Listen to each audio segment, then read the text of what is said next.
كتاب 40 حديث صدومي لما بسم الله الرحمن الرحيم الحمد لله رب العالمين الصلاة والسلام على رسول الله صلى الله عليه وسلم.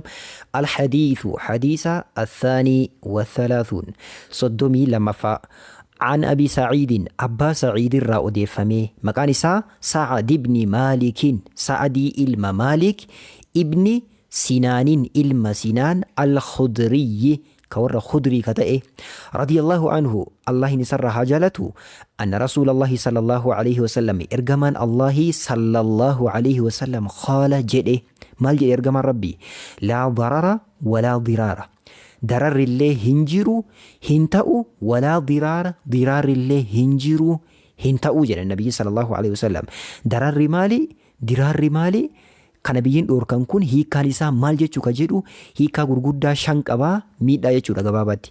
Laa darara jechuun miidhuu jechuudha. Walaa diraaraan illee miidhamaa garuu garaagarummaa maalii qaban ka jedhu hiikaa gurguddaa shanii wajjin ilaalla. Hadiithun hadiisa hasanuun gaarii ta'eedha.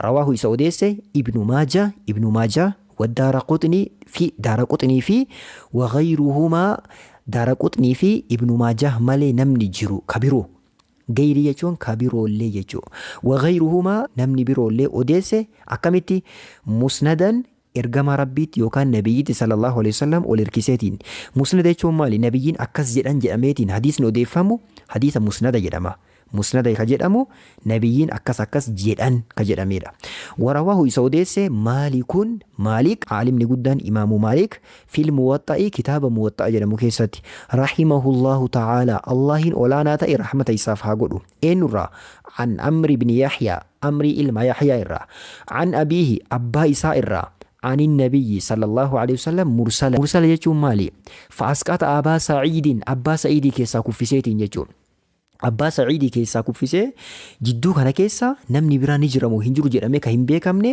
mursala jechuun akkasiiti. Namni biraa taabi'ini yookaan namni sahaabaa booda dhufe tokko nabiyyiin akkas jedhan jedheetiin yoo ka odeessu ta'e mursala jedhama.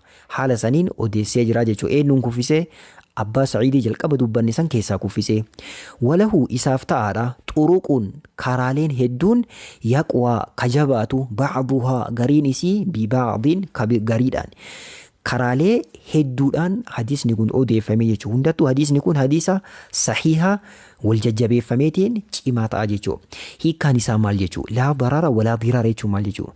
Jalqama hadisa Ibnu Maajah biratti odeeffame keessatti Nabiyyi sallallahu alaihi wasallam maal jedhanii qadaa allaa darara walaa diraara. Nabiyyi sallallahu alaihi wasallam murteessee jedhan sahaabonni. Ajaje murteesse maal murteessanii maal ajajanii allaa darara walaa diraara dararrillee hin ta'u diraarrillee hin ta'u jedhanii murteessan. Hiikkaan isaa maal jechuudha? Tokko haa ilaallu. Tokkoffaa laa darara jechuun shari'aa islaamaa kana keessa miidhaan hin jiru jechuun shari'aan islaamaa watakkaan nama miidhu wanti hunduu laafaadha.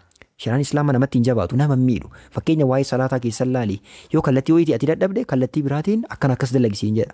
Akkasuma waa'ee xaharaa keessatti illee waan hunda keessattuu waan tokko yoo ati dadhabde waan biraatiin siif laaffisa. Sababa kanaaf shari'aan islaamaa keessa miidhaan hin jiru jechuudha. Laa darara jechuun shari'aa islaamaa keessa miidhaan hin jiru. Walaa diraara nama biroollee miidhuun shari'aa islaamaa kana keessa hin jiru nama biraallee hin miidhin jechuudha. Tokko lammaffaa laa darara jechuun lubbuu kee hin miidhin jechuudha. Laa tadurra nafsaka. Lubbuu ofii miidhuun hin ta'u lubbuu kee hin miidhin. Walaa diraara nama biroollee hin miidhin.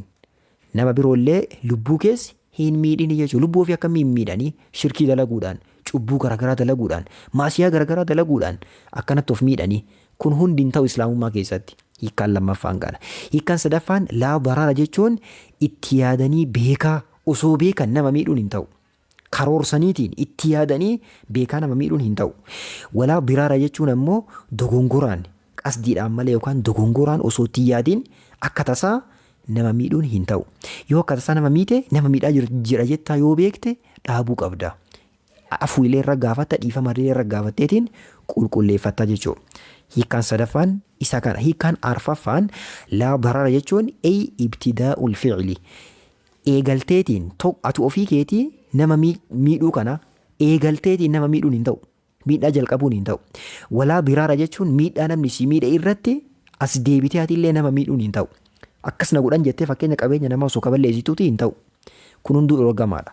Kallattii seeraatiin, kallattii shari'aan kaa'een, kallattii sirriidhaan haqa kee deeffatuu qabda malee namiidhaan jetteetiin atillee achi garagaltee miidhaa akkasanii miidhaa biroo yoo kan nama miitu ta'e, zulmii biraa yoo kan raawwattu ta'e atillee badii biraa raawwatte jechuudha. Kun lachuu hin ta'u. Hiikkaan shanaffaa fi inni xumuraa lachuu hiikkaan isaanii tokko jechuudha. Kana jechuun maali? Laa darara walaa diraara jechuun miidhaan hin ta'u, miidhaan hin ta'u nama miidhinaa jechuudha. Maaliif deddeebisaniitiin hadiis jecha kana dubbatarree jennaan jajjabeessuudhaaf jedhan ulamaa'iin. Tawkiida waan jedhamu jira. Irra deddeebiidhaan wanti tokko yoo dubbatame wal jabeessa. Sababa kanaaf haala saniin dubbatanii jedhan ulamaa'iin. Sirritti qabadhaa. Hadiisa akkuma jalqaba dubbanne hadiisa musnada jechuun hadiisa nabiyyitti erkifameetiin odeeffameedha. Hadiisa mursala jechuun ammoo nabiyyiin osoo akkas jedhan jedheetiin taabi'ini tokko yookaan namni sahaabaa booda jiru tokko osoo ka dubbatuuti hadiisni isaa sun mursala jedhama. Akkasii islaamummaa keessatti nama miidhuun hin ta'u, miidhaan hin ta'u, miidhaan dhorkamaadha. Az-zulmu zulumaatu yoo malqiyaamaa jedhan nabiyyi sallallahu alaihi wasallam. Miidhaan zulmiin guyyaa qiyaamaa dukkana namatti ta'a jedhan. Guyyaa dukkanni hammaatu san, guyyaa rakkinaaf cinqaan hammaatu san cinqaa fi dukkana azaaba sitti ta'a jedhan nabiyyi sallallahu alaihi wasallam. Hadiisa birootiin nabiyyi sallallahu alaihi wasallam yoo dubbatan maal jedhanii laa darara walaa diraara. Nama miidhuun hin ta'u, atillee lubbuu keellee miidhuun hin ta'u. Man darra darrahullahu. Nama miidhe, nama zullume rabbiin miidhaa inni nama miidhe san isa deebisaa jedhani. Waa inni namarra dalage rabbiin isaa kennaa jedhani. Jazaa isaa galcha. Waman shaqqa Allahu alayhi. Nama jawaa jabeesse, nama bakka jabaateetiin waan tokko nama jabeesse rabbiin itti jabeessa isallee jedhan. Ta'isallee akkasuma itti jabaatti jedhan. Garuu nama waan tokko namaaf laaffiseetiin dhimma tokko namaaf salphiseetii akka namaaf salphattu taasise rabbiillee isaa salphisaa jedhan nabiyyi sallallahu alaihi wasallam. Sababa kanaaf nama miidhinaa miidhaa irraa fagaadhaa. Miidhaan jireenya hadhaatii fi kaboruullee nama jalaa balleessaa. Miidhatti hin dhiyaatinaa isiniin jedha. Hadiisa 40 inshallah itti fufnaa. Assalaamu alaikum warahmatullahi wabarakaatuh.